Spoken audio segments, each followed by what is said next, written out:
This is SoulCharge, the podcast for women leaders to take the highest level of ownership of their power to create results now.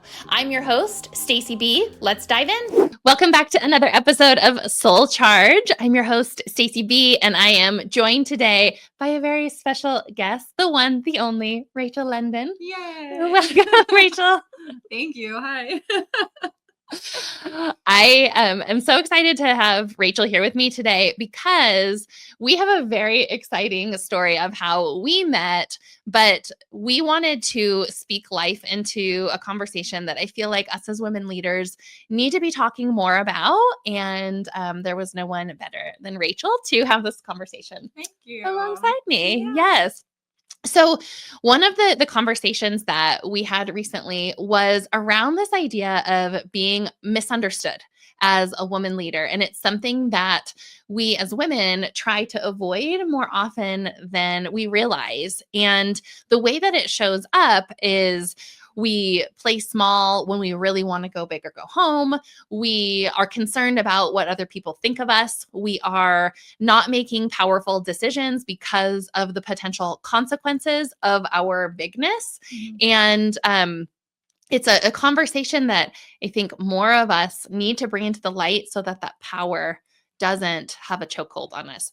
How have you seen this show up in your life? Just this fear of being misunderstood or this conversation? Well, even as you're saying that right now, I'm thinking to myself, and I think a lot of women can relate to this. There's been books arguing whether it's a good or bad thing, but I'm thinking to myself, I don't want to be a bitch. Yes. Right. So that's not even really a word that I use, but as you're talking about it, I think about how I show up with my clients, I show up with my colleagues, I show up with friends, I show up with men that I'm dating, whatever it may be. And I don't want them to feel misunderstood. So I therefore really will look at how can I show up and almost put more energy into it and not be perceived as a bitch, because I know that my intentions are coming from the right place.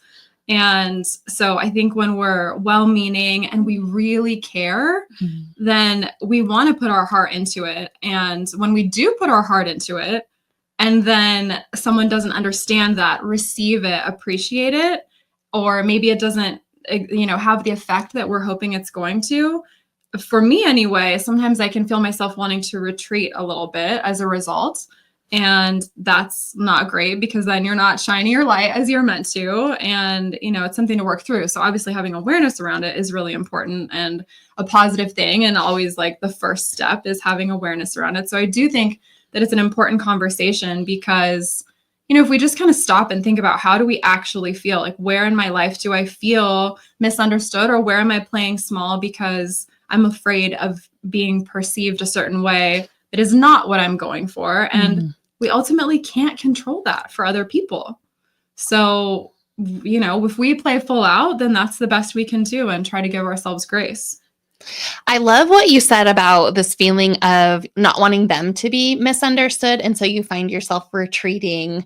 And what I've really found in my life is I call it dipping down, where I will dim my light unconsciously, subconsciously, to allow space for others. In other words, that's the way that I've learned that, hey, if I want other people to be comfortable, I basically need to make space for them or give them room.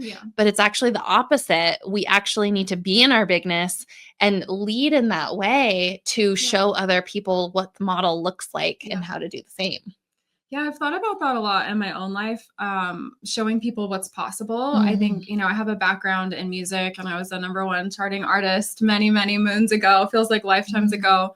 But I felt like it was coming from such a pure place that I wanted to share, because it's that feeling, if I can do something, then it really gives others permission to go do it for themselves as well. And I think that there's this very pure part of me that wants people, again, to feel seen, to feel like they are able to live their best life and their truth. And I think that's really what it comes down to. It's there's this purity in our truths when we can express that. And by doing it ourselves, we give others permission to do it as well. And we show them what's possible.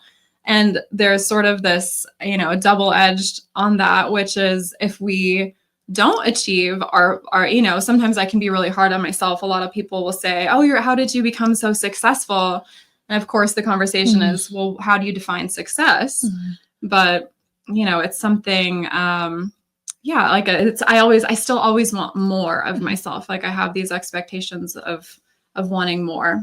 So I think what you said, I resonate so much with it. This idea of what's possible, I think that that's actually the spirit for so many women of why do we do what we do is to show what is possible. And if you look at the big moments in your life or why you try different things, like being a top charting artist, or in my background, deciding to develop a subdivision, it's like I wanted to be empowered in that way and show other people that it's not this like elusive, veiled information. It's like you can do it too. And how can we make it possible or show you that it's possible? And so I think that that's, especially for a lot of women, a driver that maybe you're not aware of, but just to shine a light on it for you podcast listeners is like, you may be pursuing something and it's so big and if you're losing steam on it, or, you're wondering why you do it, there might be a part of you that wants to show other people what's possible, and especially women what's possible. Yeah.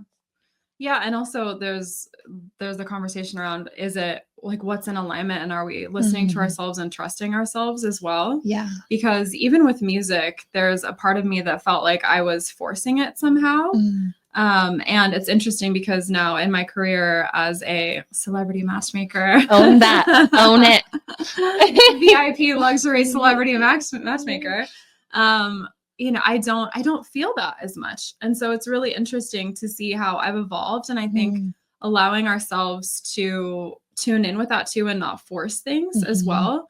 So the internal work that I've done to be able to just listen to myself more, trust myself more, become more self-aware, the more I can tune into these things. And I do think that there's a spiritual element to all of this as well. I mean, as there is with everything, but I do believe that there's a divine hand on our lives as well. And when we connect with something greater than ourselves and we allow ourselves in some ways to be used as a vessel for not only our own greatest good, but the greatest good of others too. And not from like, oh, I'm so philanthropic, altruistic, it's not a flex like that. It's really coming from a genuine, sincere, spiritual kind of a place to tap into these higher callings. So when we do that, we can, then we can go after the things without that fear or without that, desire to play small. Because I think when we have a deeper connection to, people talk about the deeper connection to our sense of why. And sometimes even for myself, I can't find that. I'm like, what is my why big enough, and sometimes it's maybe because that's just my intuition or the divine guidance that I'm receiving, that this is the next step this is the next clue on my treasure hunt. Yes. Let's speak to that for a moment. So, because I think like what you just said is exactly what the listeners need to hear, from the standpoint of when you create what you want and you go after it and you go after that unrealistic desire on your heart, whether it's different in this chapter than it is in like the future, you're right, it's not a forever or life sentence situation, like what you're choosing. But when you decide to go all in on what you desire, what happens is the fear of being misunderstood can rear its ugly head. The fear of what other people think can rear its ugly head. And the way to not allow that get you off track is to be connected to your intuition, like you were just alluding to. And knowing that the spirit, like inspiration is of the spirit. Like your inspiration to go big or to pursue those dreams of your heart is from the spirit. It's a spiritual experience. It is, I agree. And when you take ownership of the fact that you have this idea, whatever the idea is that's been placed on your heart for a reason that only you can execute on because of your life path, when you start to look at your desires that way and take responsibility in that way, you enter into a different realm of creation. And that's what you're really talking to, which is the realm of spirit-led business and intuitive-led business instead of the archaic models that we're growing out of. We've grown out of, especially as women. In my own life, there's areas where I've pushed and it's come from a place of maybe wanting validation. And it was coming from a little bit of maybe a broken place. Yes. Versus there are other things, it's like, where does it really come from? That desire. So if it's spirit led, I feel like there's this wind behind your back that's going to keep pushing you in the right direction, and doors are going to open because you're on a spiritual journey. And there's something just so incredibly beautiful about that. And then there are times where if it's not coming from the right place and there's this sense of force, or we need validation because we're trying to achieve something because it's going to prove something to us for ourselves, then that is where, maybe we do, like, the energy kind of shuts down around those things, and it becomes almost a self-fulfilling prophecy. And then we tell ourselves what we can't do versus what we can do. Yes. Yeah.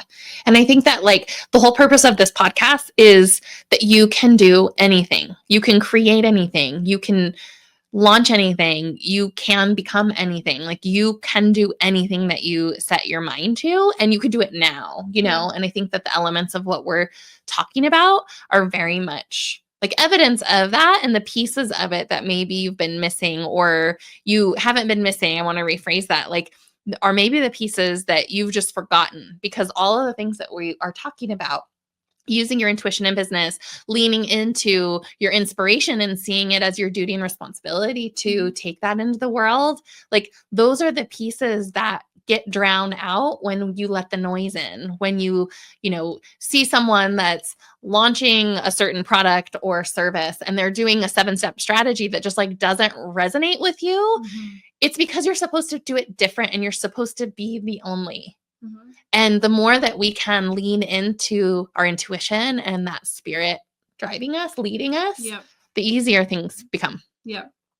Yes. I've had friends who are, in the personal development coaching space. And it's kind of funny because sometimes I would feel judgmental towards them, where they're like, everything works out for my best and highest good. Yay.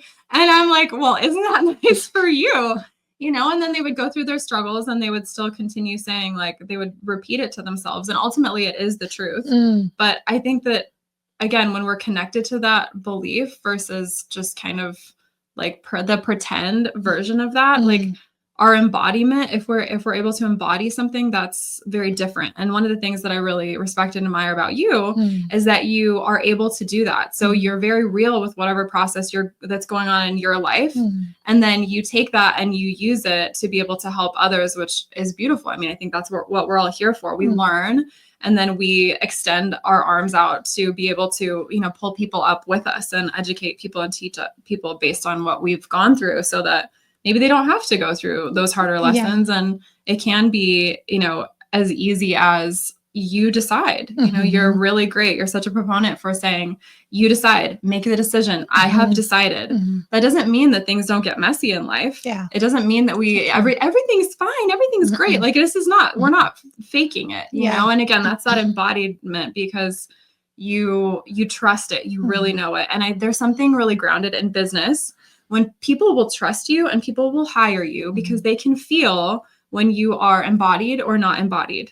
Yes. And so if you're confident, people will gravitate towards that because they trust you. There's that sense of trust. And again, maybe that comes because you have that something spiritual in you that's like bubbling up and needs to be shared. And you have that confidence as a result because you're so connected to that being your truth. Yeah.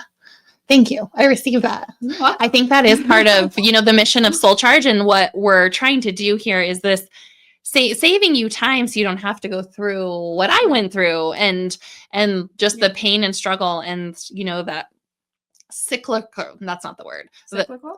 Cyclical. Thank you. Cyclical, like, dynamic of the hamster wheel just playing out and wasting a ton of time, which when you're wasting time, you're expending life force. Like, your life force is to create, not destroy. And when we are in disempowered habitual thought patterns or action patterns, that is from our life force, and that is creating something. And it's this idea of being conscious of like what we're creating, whether that is empowering or more disempowering. So I'd love to take this conversation into the matchmaking world, this idea of like with the clients that you work with, one of the things that I love about you and your business is that you have a coaching element to the matchmaking process, which is so brilliant, might I add, because it's like with clients that you're onboarding, it's so easy to say, I'm the matchmaker to match you with like your dream person, but you taking it into the personal development world of who you're being is how you match. Yeah. That's how you call that in, right? Yeah. How do you find this conversation playing into matchmaking?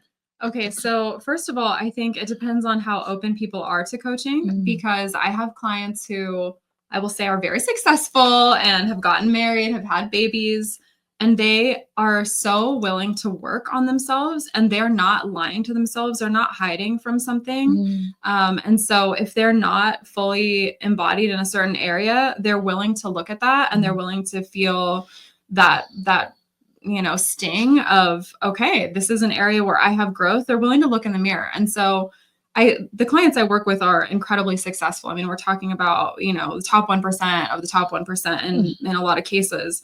And so they've been able to become very successful in their professional lives.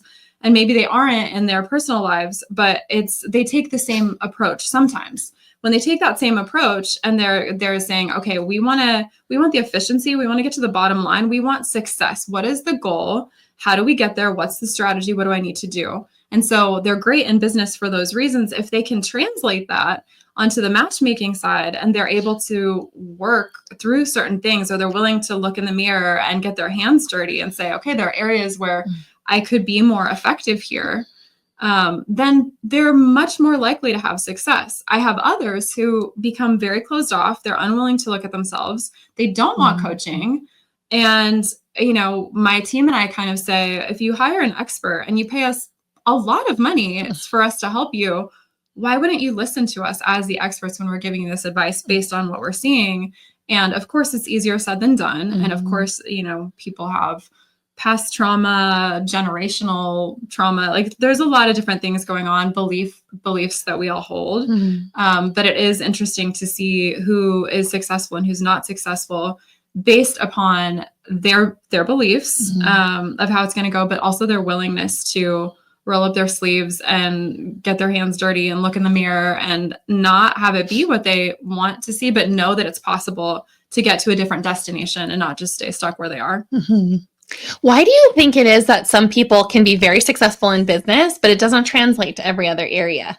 Or very successful in relationship, but not successful in business? What's that about? Okay, so again, because the people that I work with are so successful. I mean, we're talking like multi-billionaire type of clients here. Yeah. And a lot of times it's because they have something to prove. It's something that is unhealed in them that they went out and they had to prove something. I need to, and look, you can make money. That doesn't mean that you have the fulfillment on the inside. It doesn't mean that you have, all of the areas of your life in order the way that you want it to.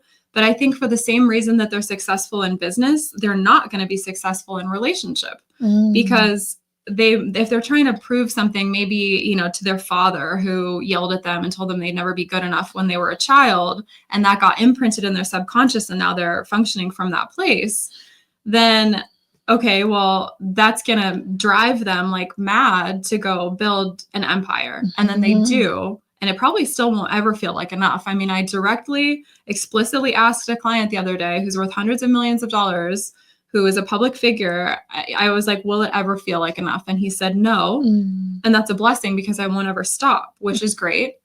Does he have a healthy relationship? No.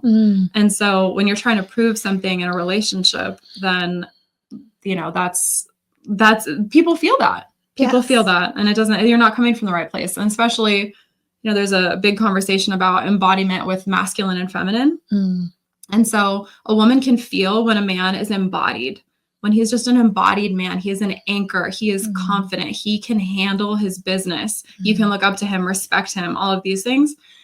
A woman can feel that, and it elicits this femininity to come out, and it feels so good. But if a man's if he's unsure, not confident, his energy is therefore fragmented, then a woman's kind of internal natural wildness or that feminine chaos that actually ends up being really beautiful it's just doesn't feel safe and it doesn't feel grounded. And then on the other side of that, with women not feeling embodied in their feminine, it doesn't elicit the response from a man to want to step up and be that protector, provider, that strength. And it is interesting to see, because I talk to a lot of singles every day, and some women are very, very warm and very open, and you can feel their heart even when I'm speaking with them to interview them for clients.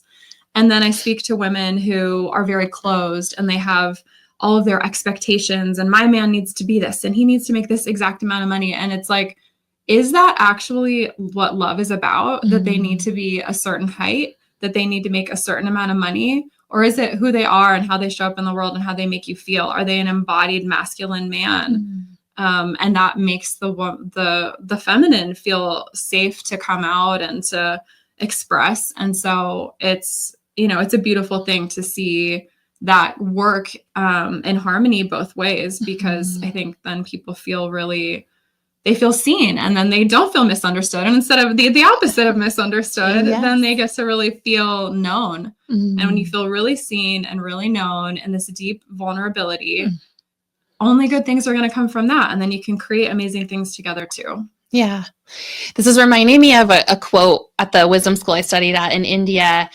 They say life is relationships. Like we're always relating, right? Whether you are dealing with relationships in the way that you are, or dealing with relationships in business, like it doesn't matter. We're always in relationship to ourselves and the other. And what's so fascinating is most oftentimes we're not the ones driving. What's driving is our traumas. What's driving is our subconscious.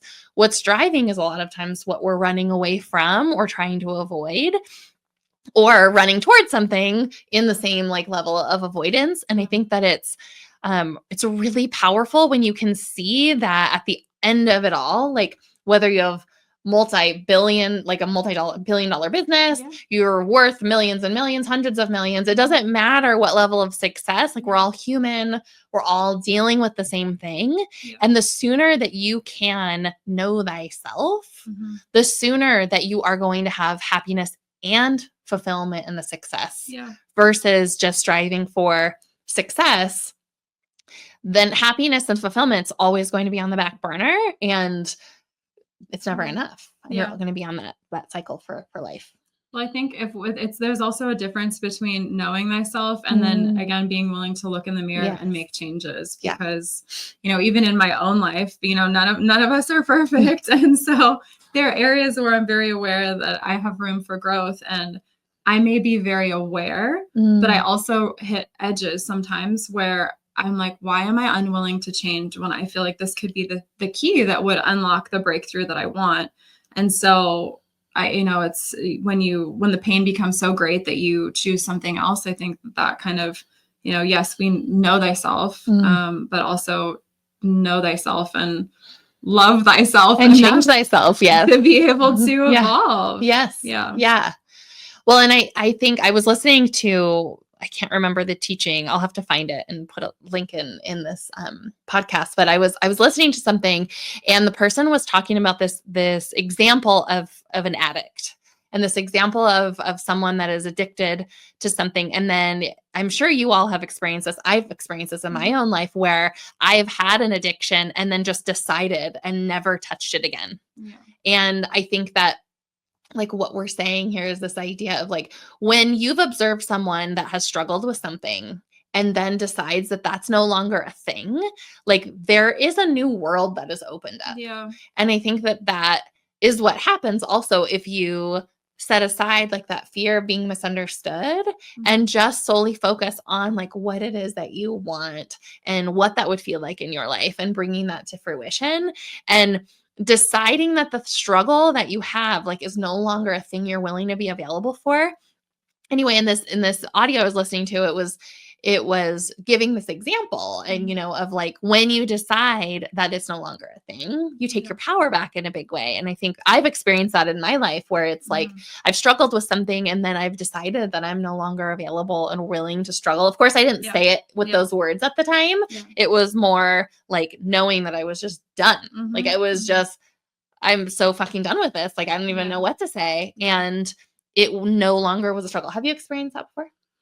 Yeah, I sometimes I feel like it's almost like there's this like again spiritual window that just sort of Yes. opens, Yes. or I have this new level of awareness and consciousness where I can place my focus on it and then I can just let it go. Yes. I'm like, I'm aware of this. This is there. I recognize this is an opportunity, and I'm just again, that's when you're in tune enough with yourself that you can feel these subtle, kind of more spiritual, metaphysical things happening around you, or even just if you're able to pay attention to your thoughts, that internal dialogue that's constantly running. If you catch certain things and you start almost editing that, where you're like, okay, I edit that out. No, I actually want to reframe that. What's the reframe on that? And a lot of people will say to me often, you're so positive. You're so positive. Like, wow, and I'm like, am I?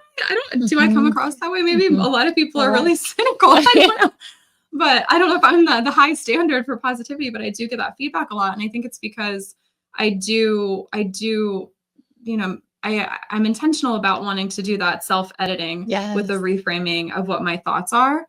Sometimes maybe the pain is not great enough because I will let that story kind of run. I might be aware of it, but I don't know how to, I don't make the decision. I don't want to say I don't know how, but I'm not ready to make that full decision. And I think part of why I might not be willing to make that full decision sometimes, and this was like a big aha for me recently, is sometimes when we place other people above ourselves, so someone else's needs, someone else's ego, someone else's desires above our own, I realized that I was like, wow, I'm putting someone else's ego above my own heart. And I think, I expressed that in those terms too, because that felt very poignant and impactful to me, where I had that realization, I'm putting someone else's ego over my own heart.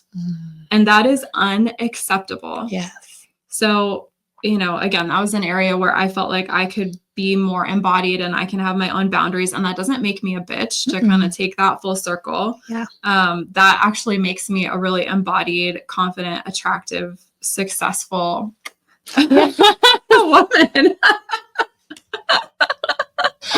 But it's so true. Like, I think that's like that paradox, right? Not the right word. That's the truth, is that we are going through our lives as women, especially, and we're not doing things because we don't want to ... Yeah. Be misunderstood. We're just talking like basic, like explanation of this is like be misunderstood, like be judged because we're coming from like ill intentions, or that someone could possibly think that we're coming from a bad place. Yeah. Like, we don't want to risk any of that, but it's actually the ownership of everything you just said that allows us to move through the world in an embodied way. We are playing an alignment game now, ladies. Like, we are not playing a strategy game. Yeah. You don't need any more strategy or tactics. You got all those. Like, you're amazing doers. Like, you don't need. We already have. Yes. Yes. Yeah.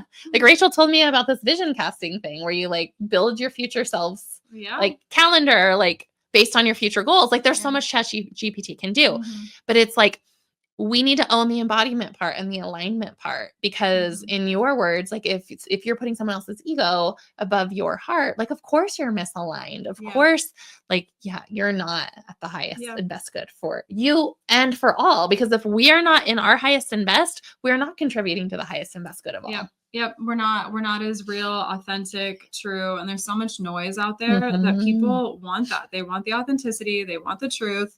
And that's what's going to cut through the noise. So, yeah. Are you loving SoulCharge? If so, hit the subscribe button, leave a review, and share an episode. We want to bring powerful content to women leaders each week so that women can be unleashed to create the results that they want now. Thanks so much for listening, and we'll see you next week.